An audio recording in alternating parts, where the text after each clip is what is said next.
Hello there, Sid here, welcome to the Drunken Ork. Now, when I'm building things, I often have bits left over, and I think, oh, that's a nice bit. It's not like a little bit, like a bits box bit, like all that sort of carry on. It's a proper big bit. And it's basically the lion's share of a build. And I think, oh yeah, I'll use that. But it just sits around for a while, and I keep looking at it like, oh, why is it looking back at us? It almost seems to, like, you know, judges that it hasn't been done yet. And some time ago, way back in 2023, don't know the month, I made a Grot Mega Tank. No, I didn't. I made a Grot Giga Tank. Yeah, it was meant to be a Mega Tank. I just got, as most things tend to do, away from us a little bit. And part of that, I used a turret off of a Toon Tank. It was off the Soviet heavy tank KV-2. There it is. And that turret was used, like I say, on the Giga Tank. And you can see here just about where that turret ended up. I did give it new barrels and that, but yeah, it was used in that, which meant I had the bottom half left over. And we all love a good track section. And although I'd originally bought the Toon Tanks thinking, ooh, like Grot tanks, but cheaper, and not much cheaper to be fair, like 5-10 quid cheaper. Which, considering the ludicrous price of Grot tanks, if you get them from, you know, GW or even Cromlech, they're quite pricey, 25 quid mark there or thereabouts. So I wasn't going to use it for that, because also the main thing, it was a little bit too big. It was a bit vast, so I decided to use it as the basis for a tracked buggy. So there you go. And this video looks at the buggy build. So I think I'm going to run it as a Boomdakka Snazzwagon. Although I might also run it as a custom booster blaster. It's going to be one of the two. I could probably run it as various other things as well. It's a bit Wartracky, so I could use it like that.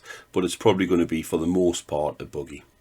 So we'll have a look at the build, and we'll come back and see if there's anything else to talk about. Let's have a look. So here's the track section. Like I say, it's all there, really, the details there. I'm going to add a little bit more to it. I did not like those rubber tracks. They're a bit twisted and shonky, and I don't like rubber tracks anyway. I mean, that's not very good.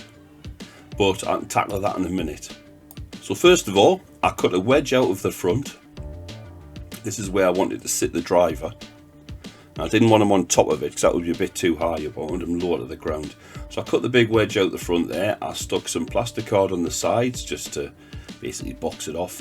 And I could have just stuck some plastic card on the back, but I had a bit of scrim tape, so I stuck that on. There's no real rhyme or reason to it. It's just a different texture on the finished model. So that's the only reason I've done it. You can't really even see it if I'm being totally honest. And it was time to tackle the tracks, so I took off those rubber ones, as you can see. Buckled and horrible. Oof, please try and keep your lunches under control. That's disgusting. And I set about cutting some little rectangles from 2mm plastic card. These are all the same size, roughly.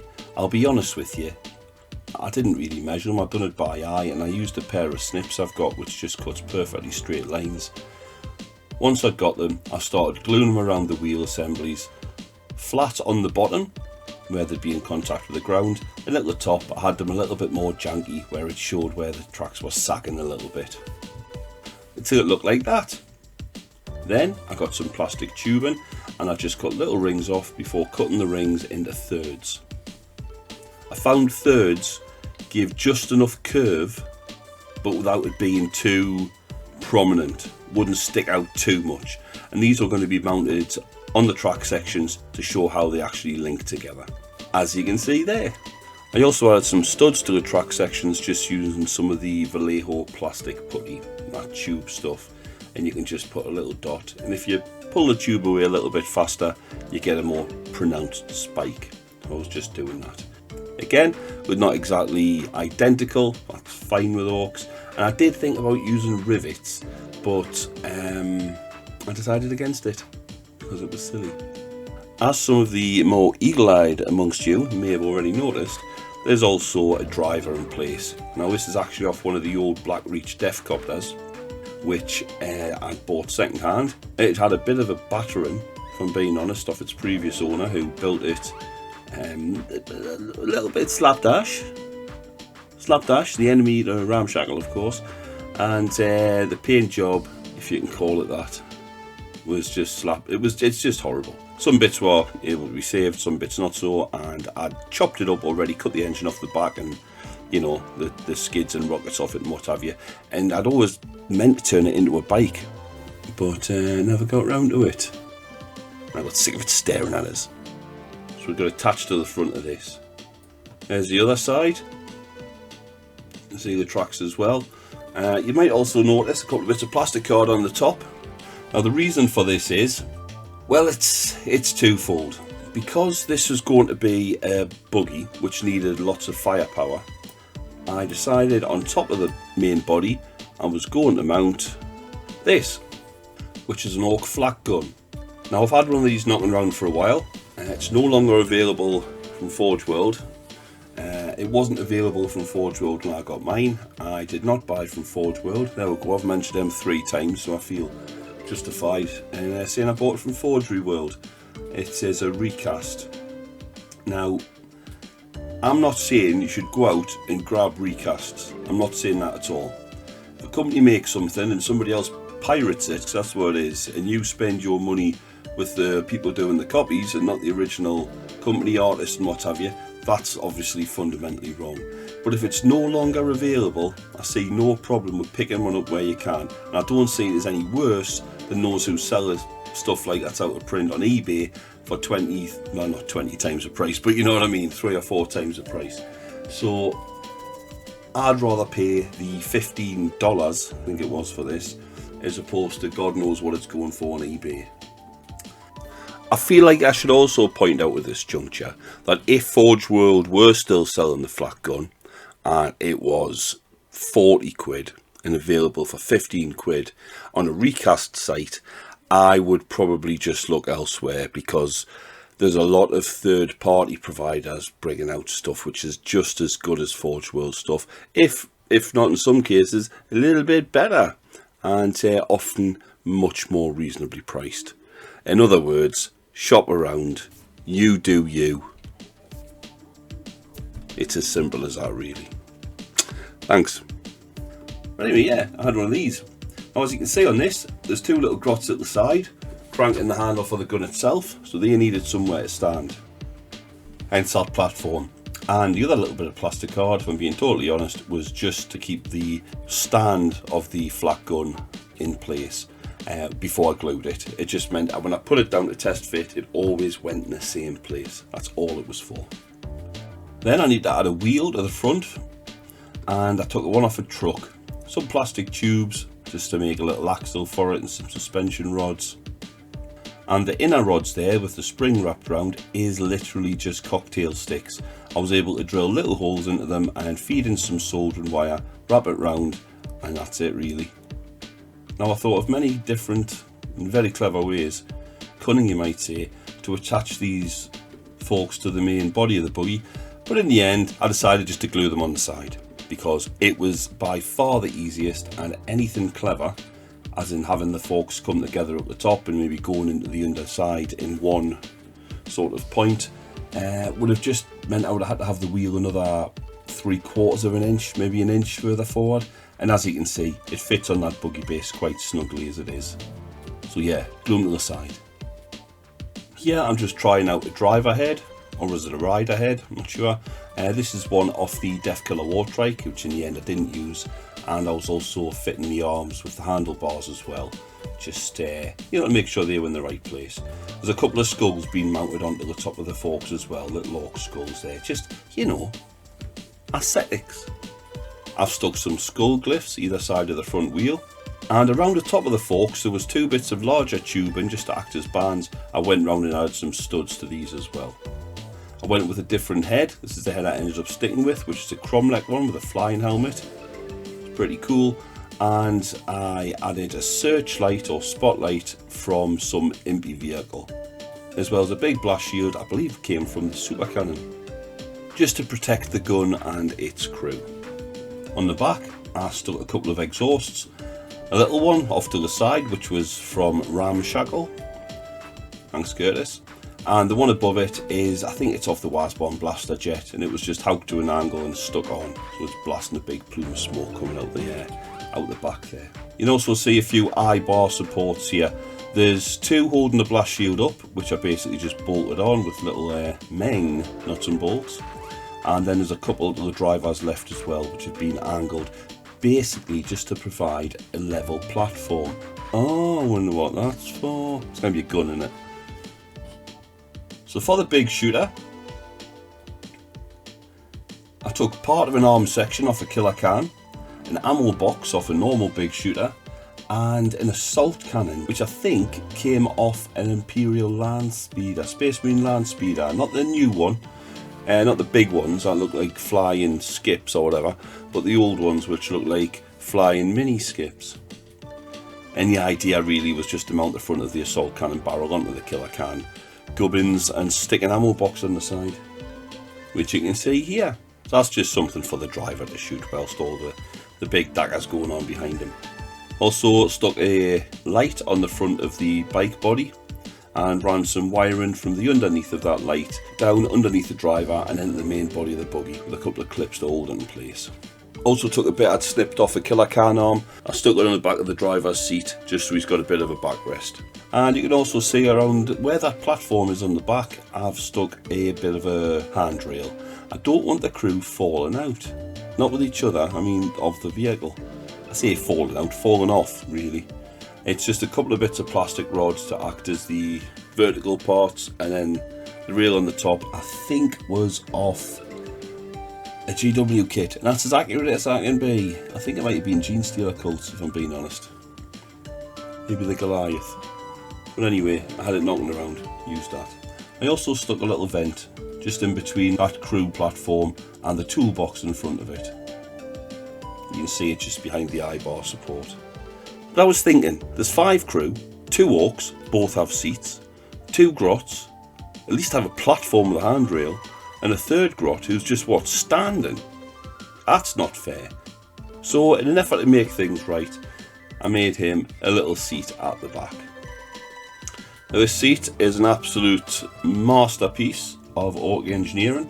It's 2 bits of plastic card with some bent plastic rod stuck to the side, some plastic putty rivets, and I believe what's the end of some sort of melter weapon is in support of the seat.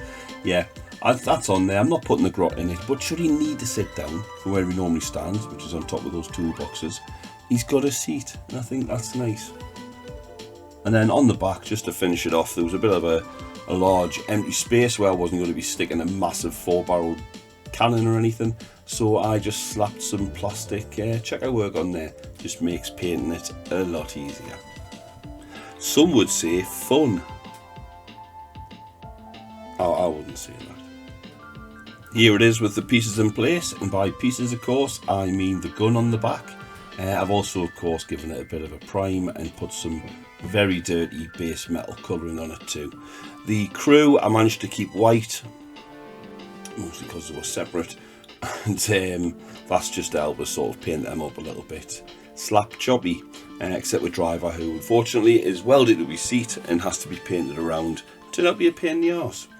You can see behind the 3rd grot crew member with the spare magazine gazing off into the distance, and on the right you can see a black arm with a spear. That's basically for the driver. He's got something else to do. It's a stick with a rocket on the end, and that's to take the place of any kind of ram or anything like that. It's just a way to do damage when he charges in. The fact he can barely reach past the front tyre with it is of no consequence. So that's basically the build. I think I am going to run it as a Boomdakka Snazzwagon. I don't have one yet, so that's always a big plus. And I did design it with that in mind, to be fair. I put the big shooter on. I didn't put the burner exhausts on that the custom booster blaster has, although it does have a big Batmobile-esque exhaust at the back, which you can see jet and flame out. But it wasn't designed for that. Grot blasters, if there's grots, there'll be blasters. But yeah, I think Boomdakka Snazzwagon. That's me kryptonite. I can't remember the name for this one. I think that's why I haven't got one. I know all the other ones, but that's the one I always forget. I think we're going to have a quick look at it, sure. Yeah, let's stick it on a rotating cam and let's bring the data cards up and we'll have a quick squiz through what it does, see if it's actually any good in game. So, Boomdakka Snazzwagon. Pretty standard as far as the buggy profiles go. I believe they're all exactly the same, aren't they? Movement 12, so nippy. Toughness 7, alright. Wounds 9 with a 4-up save, although it does have a 6-up invul. Right, okay, it's mildly resilient. 7-up leadership and an OC of 3. So yeah, that's it. Deadly Demise 1. And yeah, standard. I think all buggies across the board are like that. This has a quad blaster. Enough said. It's also got a big shooter. Now, a big shooter is not fantastic, but it's sometimes a little bit extra, can help out. And the mech special, its main gun, is quite a lot of shots with 12. And if you're within half range of that 24-inch range, that 12 goes up to 16, which is pretty meaty. You're hitting on 5s, but 6s do explode with sustained hits 1. It's also assault, so don't worry about pumping those brakes when you want to turn a shooting, just fucking go for it. Strength 5 again, which I think it's actually come down. I think it was a bit better than that in 9th. Although it does have a point of AP, so it's not just another big shooter or another 4 big shooters. It's got AP, so that's quite good, to be fair. It does have spike wheels as well if you get into combat. 4 attacks, hitting on 4, strength 7, -1 AP, 2 damage. I think a lot of the buggies have that if they don't have anything other than, like, you know, spiked ram or nose drill or something like that. The abilities wise, and I think this is one of the main reasons to take the buggies, if I'm being honest, is dust trails, which is an aura. There's not many auras in 10th edition now, is there? And enemy units within 6 inches of this model, each time a model in that unit makes an attack, subtract 1 from the hit roll. So if you can get a couple of these up front into your enemy's lines, they're going to be at -1 to hit in combat and shooting. I'm guessing the first thing they'll be shooting is this, and then that -1 disappears. But it's 80 points, which isn't too bad. And yeah, buggies, not exactly the best models at the minute, so I'm led to believe. But yeah, I like them. I like building them anyway. So that's it, my Boomdakka Snazzwagon. Guilt built. Ooh, I'm going to trademark that. Guilt built. TM. For when models just stare at you going, why won't you finish me? Yeah, guilt built. Like it. So yeah, guilt built Boomdakka Snazzwagon. Hope you enjoyed the build. Hope you enjoyed the video. If you're still around, don't forget to hit like and subscribe. Give the bell a little tickle. And leave a comment in the comment section below. I find that's the best place to put them.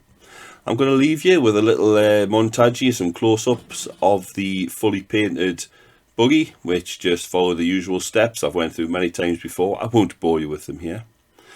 So stick around for that. And until next time, take care.